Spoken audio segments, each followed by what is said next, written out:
I'm Owen Bigland. This is the Inside Edge video blog. Okay, I want to put to bed a myth that I continuously see out here in postings on the Vancouver Sun and the Globe and Mail and some of these real estate websites, and I also see it on my blog and in Twitter and everywhere else.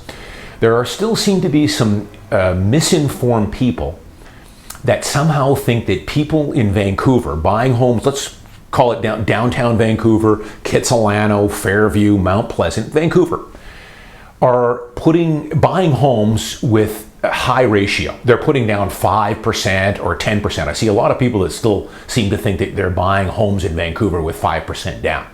And I'm here to dispel that right now. That is simply not the case. First off, anything over $1 million, which is the majority actually now of sales in Vancouver, all detached, all townhomes, pretty much all 2 bedrooms and up, are going to be over $1 million.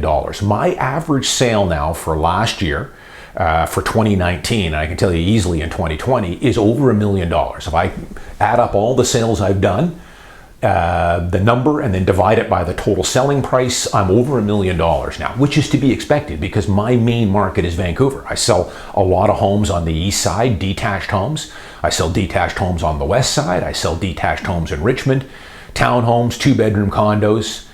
Of course, I've got some 1-bedroom condos in there priced at $650, $700, or I've just had a sale in Richmond last week at $550. But anything over $1 million, you have to use what's called conventional mortgage, which is 20% down or more, depending on your financial wherewithal. If you're an investor, which I represent dozens of investors every year, I'm representing them on detached homes where they're buying a Vancouver special with multiple suites. I'm representing them on duplexes, and then I sell a lot of 1-bedroom and studio condos downtown, which are kind of in that sweet spot for investors. If you're an investor, again, you have to use conventional mortgage, 20% down. In some cases, it depends again on your financial wherewithal. I'm starting to see more and more of my investors have to put 25% down. Again, it depends on how much real estate you own, how much assets you've had, net worth, income, all that other good stuff. Clients, I represent a lot of clients that are Canadian non-residents. So they might be living back east, they might be living in the United States. I've got clients in Singapore, Taipei, Hong Kong. Those buyers, even they're Canadian citizens, they hold Canadian passports. Generally, they have to put 35% down now. So there's a lot of people out there that say that, coming out of COVID here, Evan Sindell's big prediction here that the market's going to go down 10 to 18%. Vancouver, people should realize, is much more insulated from a recession or a possible depression or a lot of these mortgage deferrals that are out there right now that are coming due. As far as I can see, there are very few Vancouver homeowners that are involved in deferring it. Very few.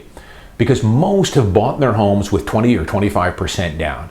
I think last time I checked, maybe someone can check on this, but I believe Vancouver homeowners have the highest percentage of clear title ownership. Clear title meaning they do not have a mortgage. I can look back on the last several years of sales that I've had, and many of my clients that I've represented on the selling side are clear title. They do not have a mortgage. I'm often surprised on the buying side and the listing side, even with Vancouver condos. You get a title search on that, and there are no financial charges on title, meaning that they own that home, that condo, clear title.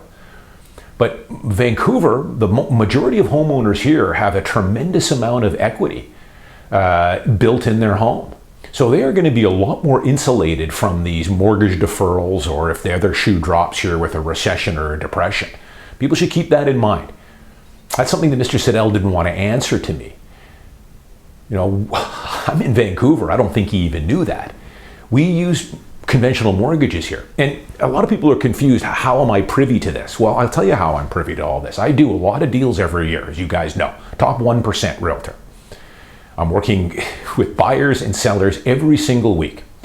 So we changed some things on the contract of purchase and sale. My office did, Macdonald Realty, about 10 years ago, as did many of the other major brokerages. In the past, when we put a financing clause in, we used just to put in the clause subject to the buyer obtaining suitable financing on or before June 10th. 10 years ago, we changed, and many brokerages decided to change that and give more specific information. So on my contracts, when I'm writing for a buyer, we specify in there. I write in that subject to my buyer obtaining a mortgage in the amount of $850,000, not to exceed an interest rate of 2.2%, or on a 25-year amortization. So this is important, and if your realtor isn't doing this, he should, or she should. Because this is very important. When I'm on the listing side, I want to be privy to who these buyers are. So a lot of times, not all the brokerages do this, where they spell out what the financing is. If they don't, and I get an offer from a realtor and it just has in there, subject to getting suitable financing, before I even address this offer with my seller, I'm making a phone call to this buyer.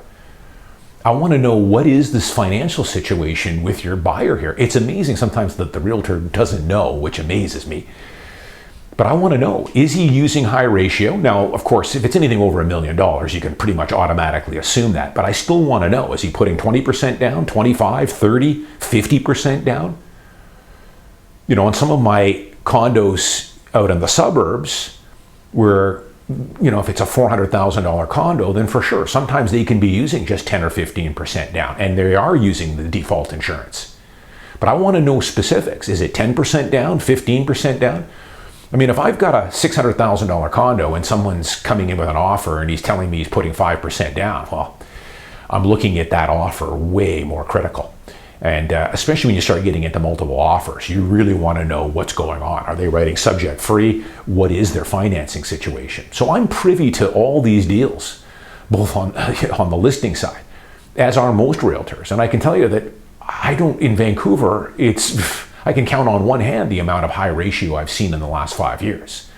It's conventional mortgages here. So people should understand that. I think there's a myth out there that, getting a mortgage is a breeze and you can buy a condo with 5 or 10% down. You're not. Can't do it. It's not going to happen. Not in Vancouver.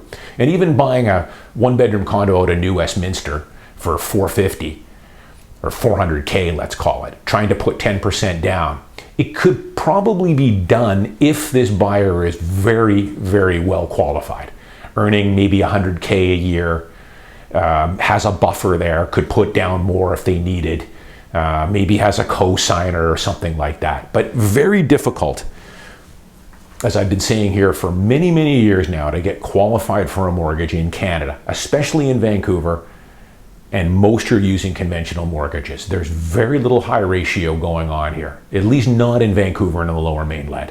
Maybe the further you go out, there might be some of that. And that's why I say that first off, Vancouver was barely affected by the COVID lockdown, as I predicted back in March, because the blast zone for Vancouver real estate, most of those people in the blast zone were renters. They were in the service and hospitality industry. The buyers for Vancouver real estate are earning 6 figures and up. Many of them are tech workers, lawyers, doctors, professionals. They weren't really all that affected by the COVID whatsoever. And that's why even down in a lot of major cities in the US, the real estate markets are strong there, because the buyers for these weren't really affected with COVID.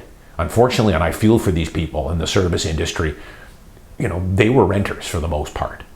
And I think moving forward, we are probably going to be in a recession here, maybe something worse going into 2021. We'll have to see what happens with a vaccine and everything else.